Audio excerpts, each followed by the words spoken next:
हाय मेरे प्यारे दोस्तों, कैसे हैं? आशा करता हूँ कि आप लोग अच्छे होंगे। आइए आपके प्यारे चैनल जीनियस एकेडमी में आपका स्वागत है। और आज आप लोगों के बीच क्लास 9 के बायोलॉजी की चैप्टर 3 जीवों में विविधता के बारे में बताने जा रहा हूँ। इसके पीछे मैंने जीवों में विविधता के बारे में बहुत सारा टॉपिक बताए हैं और उनको समझा कर नोट कराए हैं। नोट कराए हैं। अगर आप लोग वो वीडियो नहीं देखे हैं तो जाकर आप प्ले लिस्ट में बना हुआ है पार्ट 1 पार्ट 2 ऐसे करके आप जाके वहाँ पे देखिए। आपके लिए बहुत ही यह अच्छी साबित होगी। अगर ये सब वीडियो देखते तो आपको पूरी अच्छी तरीके से समझ में आएगी जंतुओं का या जीवों का वर्गीकरण। इनके बारे में मैंने अच्छी तरह से लिखा के और बोर्ड पे नोट कराए हैं। तो आइए आज आप लोगों के बीच जंतु जगत, कल जंतु जगत के बारे में बताए थे और जंतु जगत में कल पेरिफेरा संघ के बारे में बताए थे। पेरिफेरा संघ के बारे में बता दिए थे और आज आप लोगों के बीच सिलेंट्रेटा या नाइडेरिया संघ बताने जा रहा हूँ। सिलेंट्रेटा को ही नाइडेरिया संघ कहे जाते हैं। तो आप लोगों को ये क्लास 9 के भारती भवन पब्लिकेशन से आप लोगों को बताने का प्रयास करते हैं और एनसीईआरटी का जो भी फैक्ट होता है उनको भी मैंने यहाँ पे सम्मिलित करके नोट कराते हैं। अगर आप यहाँ से अगर पढ़ते हैं तो आगे आने वाले परीक्षाओं में आपको कोई जरूरत नहीं है जीवों विविधता पढ़ने की। आप एक बार फिर से रिवाइज कर लेंगे तो आपको अच्छी तरीके से समझ में आ जाएगी। आइए आज आप लोगों के बीच क्लास 9 का ये जीव विज्ञान है भारती भवन पब्लिकेशन का और इसमें चैप्टर 3 जीवों में विविधता। चलिए आज आप लोगों के बीच थोड़ा जो पीछे बताए थे उनके बारे में हम रिवाइज करा देते हैं। तो सबसे पहले हम जानते हैं वर्गीकरण किसे कहते हैं। तो बता दिए थे वर्गीकरण के बारे में बहुत अच्छी तरह से बता दिया। अगर आप लोग नहीं देखे हैं तो जाकर देखिए। वर्गीकरण विज्ञान या वर्गीकरण जनक जो माना जाता है केरोलस लिनियस को माना जाता है, बता दिए थे। उनके बाद इनके बाद बता दिए थे 1869 ईस्वी में एक वैज्ञानिक डार्विन आए थे। उन्होंने अपनी पुस्तक एक प्रकाशित की थी जिसका नाम था द ओरिजिन ऑफ स्पीसीज। उन्होंने अपनी पुस्तक में लिखा है कि आज जिन जीवों को हम देखते हैं वो ऐसा कुछ वर्षों पूर्व नहीं था। उसमें कई परिवर्तन के फलस्वरूप उनके शरीर में परिवर्तन आए हैं। उनके बाद बता दिए थे केरोलस लिनियस ने समस्त जीवों को दो भागों में बांट दिया था, एक जंतु जगत एक पादप जगत। उनके बाद बता दिए थे एच हेकेल नामक वैज्ञानिक आए और उन्होंने प्रोटिस्टा जगत की प्रतिष्ठान की थी। फिर बाद में दो सुपर जगत की प्रतिष्ठान हुई थी, एक का नाम था प्रोकैरियोटस, एक का नाम था यूकैरियोटस। प्रोकैरियोटस के अंतर्गत मोनेरा जगत को रखा गया था। इसके बारे में मैंने पीछे बहुत ही अच्छी तरीके से बताए हैं। उनके बाद आर हिकेटर नामक वैज्ञानिक ने सभी जगत को मिलाकर 5 जगत का वर्गीकरण किया था, जिसमें से पहला था मोनेरा, प्रोटिस्टा, फंजाई, प्लांटी और एनिमिलिया। इन पांचों जगतों को मैंने सॉफ्ट तरीके से अच्छी तरीके से बता दिए हैं। उनके बाद बता दिए थे पादप जगत। उनके बाद बता दिए थे एक वैज्ञानिक आया था, वो वैज्ञानिक का नाम था आइले आई आई लकर। उन्होंने आई लकर वैज्ञानिक ने 1883 ईस्वी में पादप जगत को दो उप जगतों में बांटा था। एक का नाम था क्रिप्टोगेम्स, एक का नाम था फिंड्रोगेम्स। पादप जगत को दो उप जगतों में बांटा था, क्रिप्टोगेम्स और फिंड्रोगेम्स। फिर क्रिप्टोगेम्स के 3 भाग बता दिए, थैलोफेटा, ब्रायोफेटा और टेरिडोफेटा।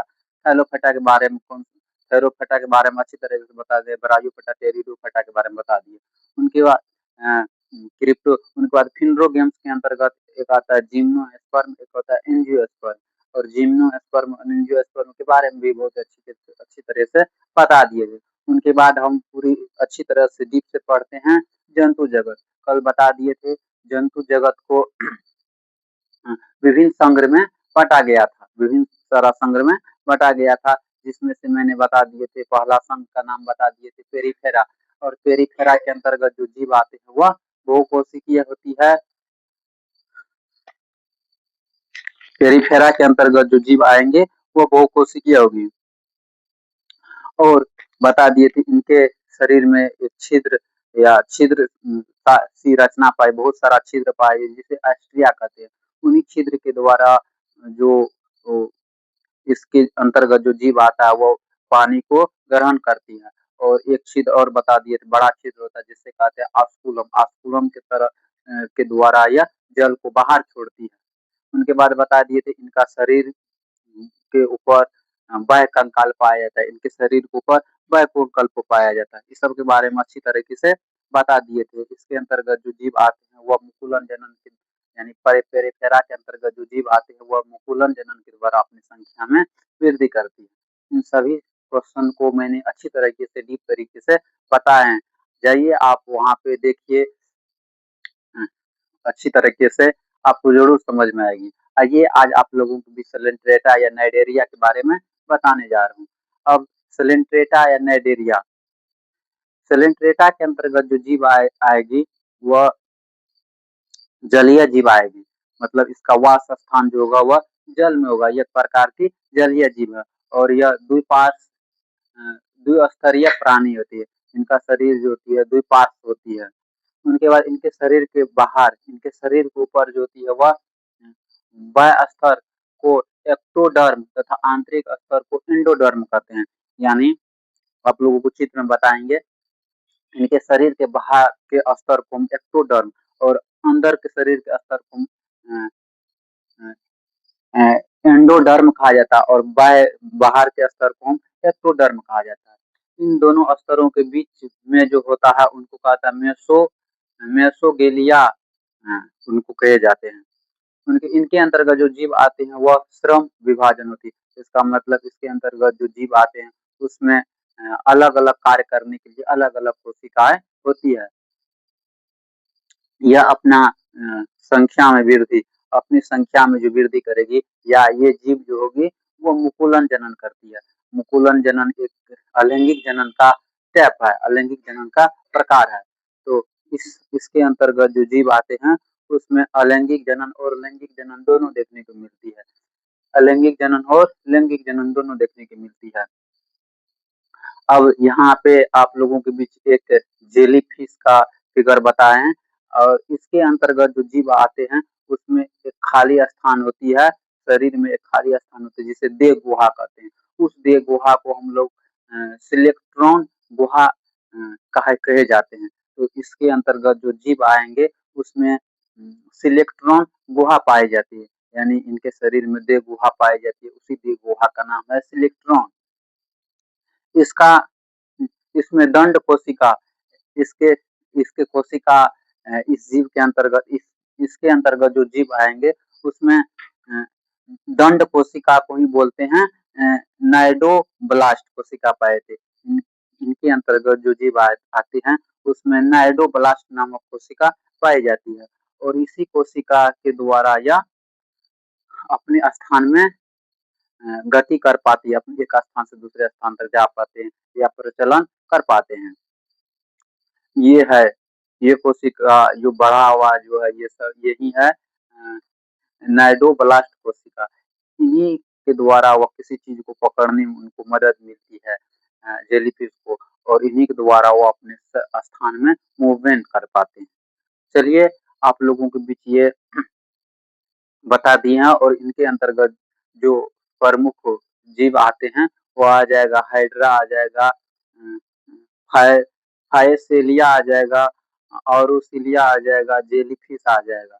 तो इनके अंतर्गत जो जीव आते हैं उस जीव का आकार जो होती है वह बेलनाकार होती है और कुछ जीव का आकार जो होती है छतरी छत्रनुमा होती है, यानी छत्रानुमा आकार की होती है। यहाँ पे जगह नहीं बचा है, यहाँ पे नहीं तो ये छत्रेनुमा आकार होती है जेलीफिश। और हाइड्रा का आकार जो होती है बेलनाकार होती है। चलिए एक बार फिर से आप लोगों को बीच बता देते हैं। पेरिफेरा सॉरी सेलेंट्रेटा, सेलेंट्रेटा एक प्रकार की जलीय जीव है। यह जल में, इसका वास स्थान जो होती है जल में होती है। यह जो होती है अपनी संख्या में वृद्धि जो करती है लैंगिक जनन और अलैंगिक जनन दोनों के द्वारा होती है। इनके शरीर में एक देह गुहा पाई जाती है जिसका नाम सिलेक्ट्रॉन गुहा कहते हैं। इसमें सिलेक्ट्रॉन गुहा पाई जाती है। इनके अंतर्गत जो जीव आते हैं उनका आकार बेलनाकार और छत्रनुमा आकृति की होती है। उसमें से एक बता दिए यहाँ पे हाइड्रा का आकार जो कि बेलनाकार होती है और जेलीफिश के आकार जो होती है वह जेलीफिश का आकार जो होती है छत्रनुमा होती है, यानी छता के टाइप का होता है। इसके अंतर्गत जो जीव आता है उसमें अलग अलग कार्य करने के लिए अलग अलग कोशिका पाई जाती है, यानी उसमें श्रम विभाजन की क्रिया होती है। इस जीवों में श्रम विभाजन क्रिया होती है। आप लोग को ये सलेंट्रेटा को ही नाइडेरिया कहते हैं, इनके बारे में बता दिए। अब जानते हैं हम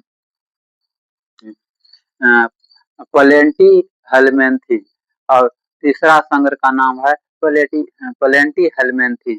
तो प्लेंटी हेलमेंथी के अंतर्गत जो जीव आते हैं वह जल इनका शरीर जो होती है सॉरी इनका शरीर जो होती है ट्रिप्लोब्लास्ट और ट्रिप्लोब्लास्ट और डिप्लोब्लास्ट यानी द्विस्तरीय और त्रिस्तरीय दोनों होती है। और द्विस्तरीय त्रिस्तरीय क्या होती है मैंने पीछे बता दिए हैं। इसमें इसके शरीर में देह गुहा यानी इसके शरीर में देह गुहा नहीं पाई जाती है। इनका शरीर जो होती है चपटा आकार का होता है। इनका शरीर जो होती है जहाँ यहाँ पे मैंने देख यहाँ पे सबका फिगर जो इनके अंतर्गत जो जीव आता है सबको यहाँ फिगर छाप दिए। देखिए सबका आकार कैसा होता है चपटा आकार का होता है। इसमें आहार नाल जो होती है मुंह के द्वारा खुलती है। इसमें आहार नाल मुंह के द्वारा खुलती है। इसके अंतर्गत फीता कृमि एक आता है जी, फीता कृमि आता है उसमें आहार नाल का अभाव होता है, यानी उसमें आहार नाल नहीं पाई जाती है। इसके अंतर्गत जो जीव आता है उसमें श्वसन तंत्र परिवहन तंत्र रक्त परिसंचरण तंत्र ये सब तंत्र का अभाव होते हैं, यानी इसके अंतर्गत जो जीव आएगा उसमें श्वसन तंत्र रक्त परिसंचरण तंत्र पाचन तंत्र ये सब नहीं पाई जाती है। यह जीव जो होती है वह उभयलिंगी होती है। इसके अंतर्गत यानी प्लेंटी हेलमेंथीज के अंतर्गत जो जीव आते हैं वह उभयलिंगी होती है। उभयलिंगी क्या होती है बता दिए थे। एक ही जीव में जब नर और मादा जनन अंग देखने को मिलती है उसी को हम उभयलिंगी कहते हैं। तो इसके अंतर्गत जो जीव आएगी वह उभयलिंगी होगी। उनके बाद इनके प्रमुख उदाहरण हो जाएगा, इनके अंतर्गत जो जीव आ जाएगा वो आ जाएगा प्लेनेरिया, यकृत पर्णव, टीनिया, सिस्टोसोमा। तो यहाँ पे आप लोग देख सकते हैं ये है प्लेनेरिया का चित्र है। उनके बाद ये यकृत पर्णव का चित्र है। उनके बाद सिस्टोसोमा का ये फिगर हो गया और टीनिया का ये फिगर हो गया। ये सब इनका प्रमुख उदाहरण है। तो ये जो फाइलम या संघ है इसके सबसे महत्वपूर्ण क्वेश्चन यही होता है कि इनके अंतर्गत कौन सा जीव आता है। तो ये सब जो है ये याद करना बहुत जरूरी है और ये याद करने में थोड़ा डिफिकल्ट भी होता है। अगर 2-3 बार आप लोग अगर पढ़ते हैं तो जरूर याद हो जाएगी। अब ये बता दिए प्लेनेरिया आ जाएगा, यकृत पर्णव हो जाएगा, उनके बाद सिस्टोसोमा आ जाएगा, उनके बाद टीनिया आ जाएगा। ये सब इनके अंतर्गत आते हैं। आगे वाले पार्ट में आप लोगों को आने वाले पार्ट में आप लोगों को स्केलमेंथिस, एनिलिडा और जो और सब है संघ उनको बताएंगे। टोटल इसमें 10 संघ है। 10 संघ के बारे में सिर्फ चर्चा करेंगे और अंतिम 10वां जो होगा वो कार्ड डेटा होगा। कार्ड डेटा के फिर उनका टाइप पढ़ेंगे, अच्छी तरीके से पढ़ेंगे। चलिए आज आप लोगों के लिए इतना ही। चलिए स्क्रीनशॉट अगर आप लोग लेना चाहते हैं तो ले सकते हैं।